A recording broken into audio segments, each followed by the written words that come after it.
Good day. I, along with my group mates, will be presenting the content of our experimental design, which deals with the spectrophotometric analysis of aqueous methylene blue solution.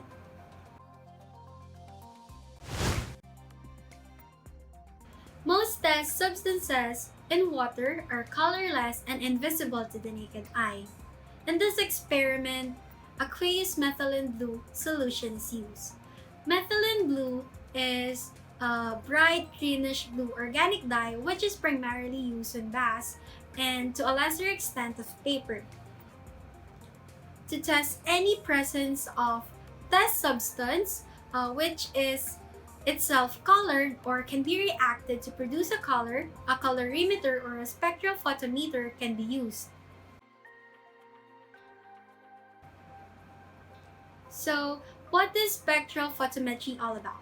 Spectrophotometry is the quantitative analysis of the interaction of ultraviolet, visible, and infrared radiation with a substance as a function of wavelength.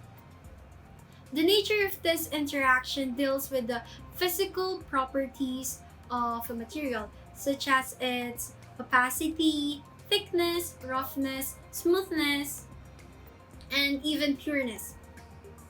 So, with the use of spectrophotometer, which is an analytical instrument or device used to quantitatively measure the visible light, ultraviolet light, and infrared transmission or reflection, then the method of spectrophotometry can be done.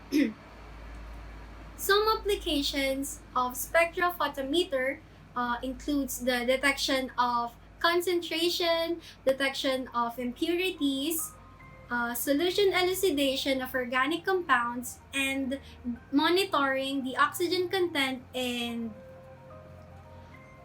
water and marine ecosystem. So, how does a spectrophotometer work? As we can see in this image, first, a light strikes the diffraction grating, which acts like a prism and separates the light into its component wavelengths. The grating can be rotated so that only a specific wavelength of light reaches the exit slit. The light will then interact with the sample, and the detector measures the transmittance and absorbance of the sample. The detector senses the light being transmitted through the sample and converts this information into the digital display or meter. So, if we collect this data continuously over the duration of a chemical reaction, we can gather the changes in absorbance and the change in concentration of a substance over time. In order to do this, we will use the Beer-Lambert law, which relates the amount of material in a sample to the absorption of light passing through it. This law helps us to describe the quantity of light absorbed and transmitted. According to this law, the amount of light absorbed is directly proportional to the amount of solvent. Here, A is for the absorbance. The epsilon is called the molar absorptivity, which is a measure of how well a chemical species absorbs a given wavelength of light. L is the distance that light has to travel through the sample, and C is the concentration of the sample. Absorbance is measured by comparing the intensity of the beam of light as it enters the sample and the intensity as it leaves the sample, as we can see in this image below, which are I0 and I respectively. Here, A is equal to negative log I over I0.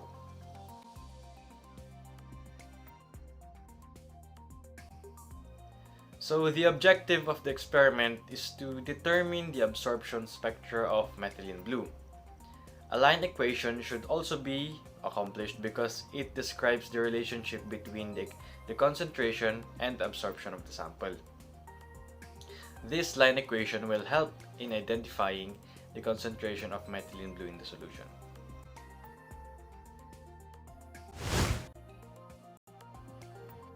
We are now moving forward with the methodology for this experiment.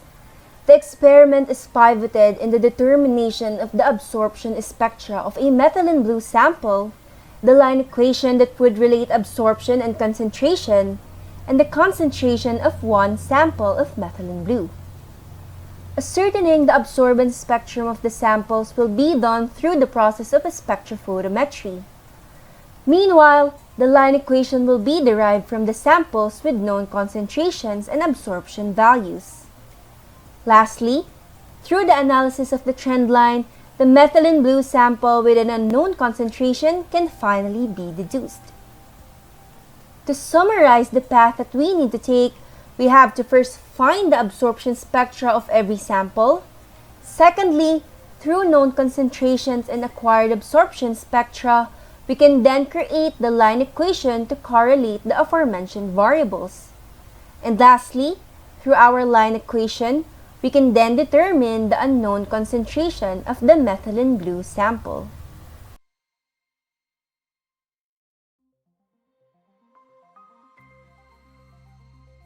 Pushing forward, the reagents necessary for this experiment includes prepared samples of methylene blue and water. On the other hand, for our instruments, we will be utilizing the Spectronic 20 spectrophotometer, a device that is employed in order to gain the measurement of absorbance or transmittance of solutions. Also, other lab equipment such as test tubes and pipettes are necessary in transferring and holding reagents.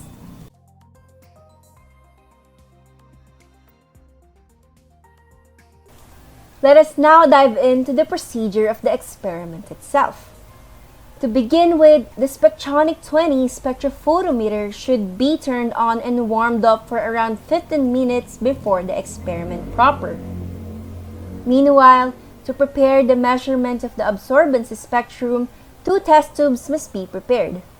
One that contains 5 ml of the stock solution of methylene blue and another that contains 5 ml of water.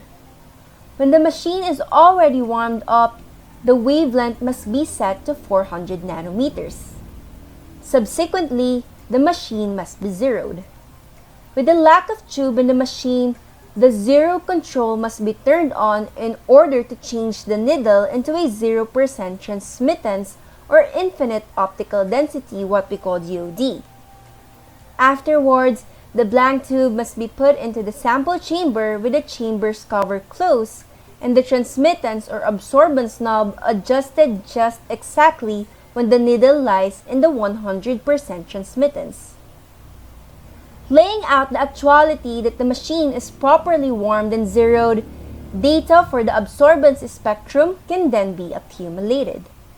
With a wavelength set to 400 nanometers, the tube of the stock solution must then be placed in the sample chamber. Its OD must be recorded. After recording the data, the tube must be removed and the wavelength must be adjusted to 425 nanometers while zeroing the machine all over again. Similar to the first step, the OD of the stock solution for this adjustment must be recorded.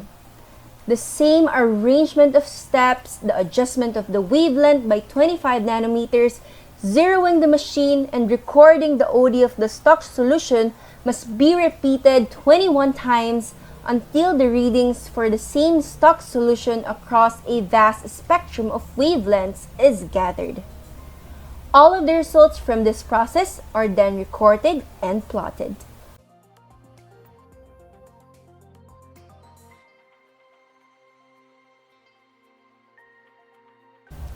On the other hand, to find out the standard curve of absorbance versus concentration, certain steps are needed to be taken.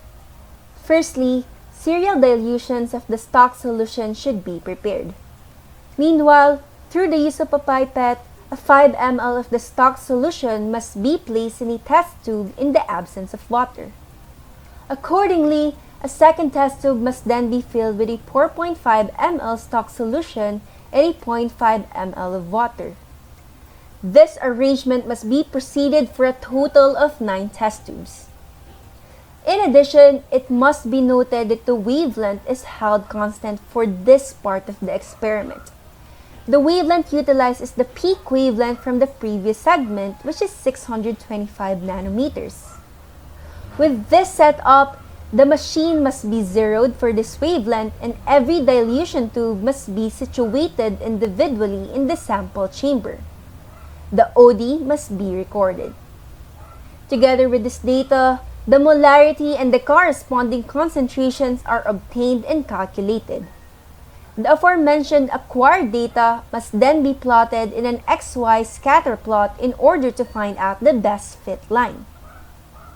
Lastly, the tube with a stock solution of an unknown concentration must be placed in the sample chamber without any kind of adjustments.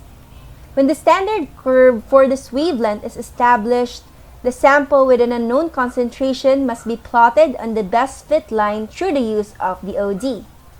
With this, the correlating or corresponding concentration can be deduced.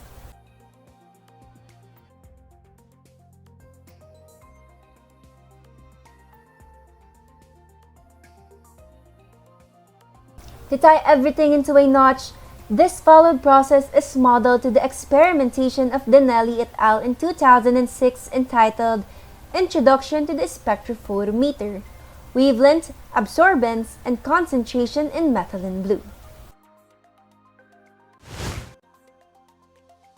As established earlier, this experimental design is actually modeled after an already existing experiment, which is why for this presentation for the results and discussion, I will also be presenting the results that they have gathered. It is important to note that these results may vary depending on what you will obtain in your own experimentation. So for objective number 1, the determination of the absorption spectra of the methylene blue. As we could see in table number 1, the absorbance of methylene blue at various wavelengths. In the first and third columns, we could see the wavelengths of the light that is shot through the cuvette. On the other hand, the columns beside them are the absorbance reading from the spectrophotometer. Meanwhile, the figure on the right is actually a graph, a plot of the data that was tabulated in table number 1. Looking at the data and its corresponding graph, we could observe that the absorbance is increasing from 400 nanometers to 650 nanometers. In here, the absorbance is directly proportional with the wavelength, which means that as the wavelength increased, the absorbance increased as well. We could also observe that the absorbance peaked at 650 nanometers with 0.975 optical density. Lastly, as the absorbance has reached its peak at 650 nanometers wavelength, the absorbance started to decrease from 650 nanometers to 900 nanometers. In here, the absorbance is inversely proportional with the wavelength, which means that as the wavelength increased from 650 nanometers, the absorbance decreased. Comparing the experimental peak absorbance of 0.975 OD to the literature peak absorbance of 668 nanometers according to Wang, Xie, and Chen, there is a 2.69% error, which implies that the experimental value is fairly close to the literature or actual value.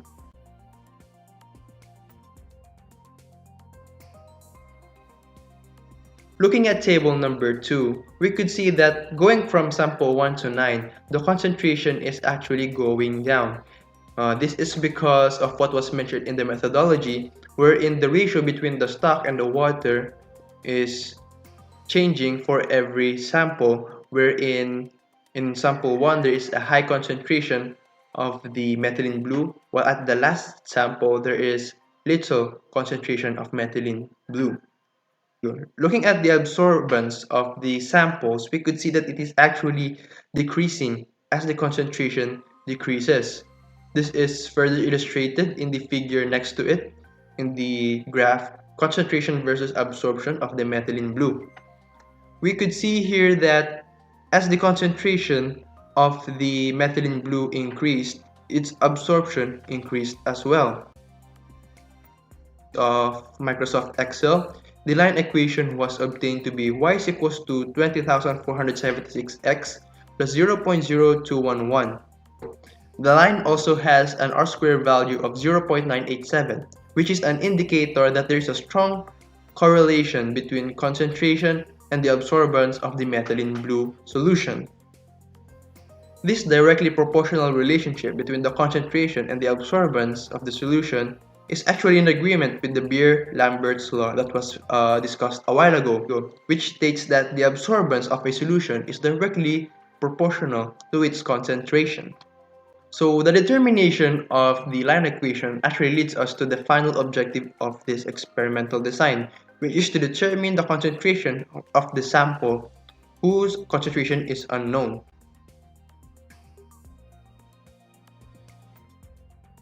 Equation y is equal to 20,476x plus 0.0211, we could manipulate it so that the x, the concentration, is alone at the left side.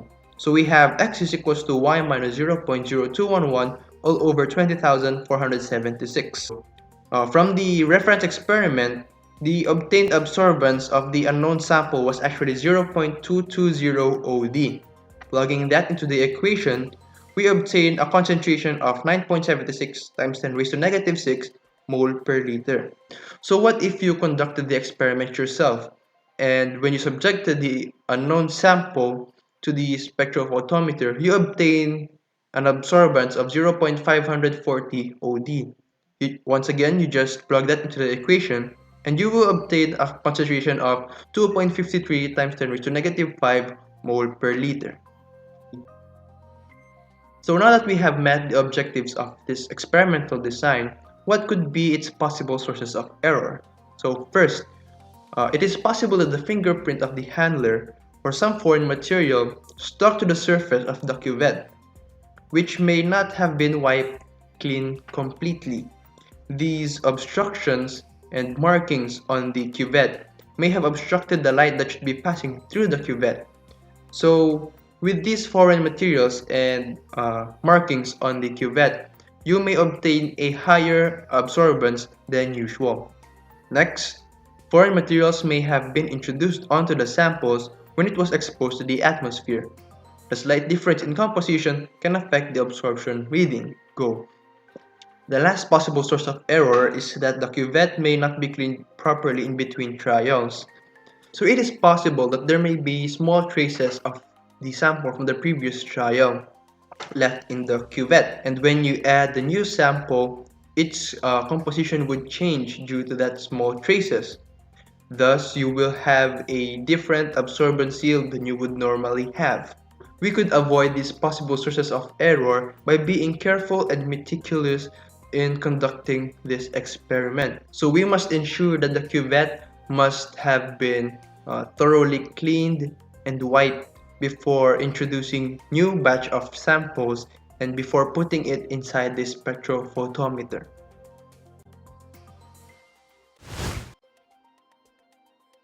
Considering the results that were discussed by Mr. Ramos, it can be concluded that the objectives for the experiments were done successfully.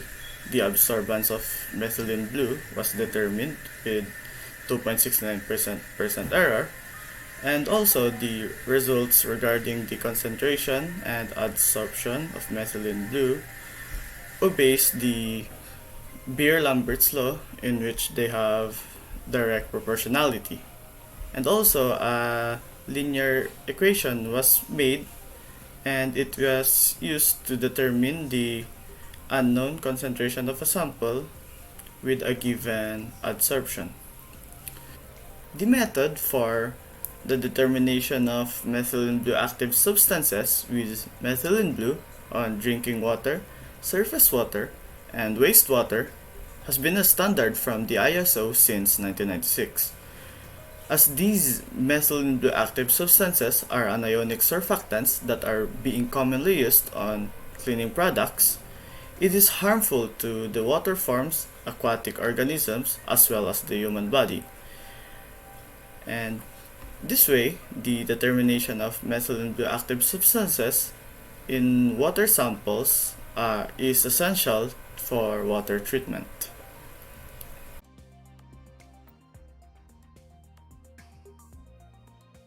The following are the references used for the experimental design.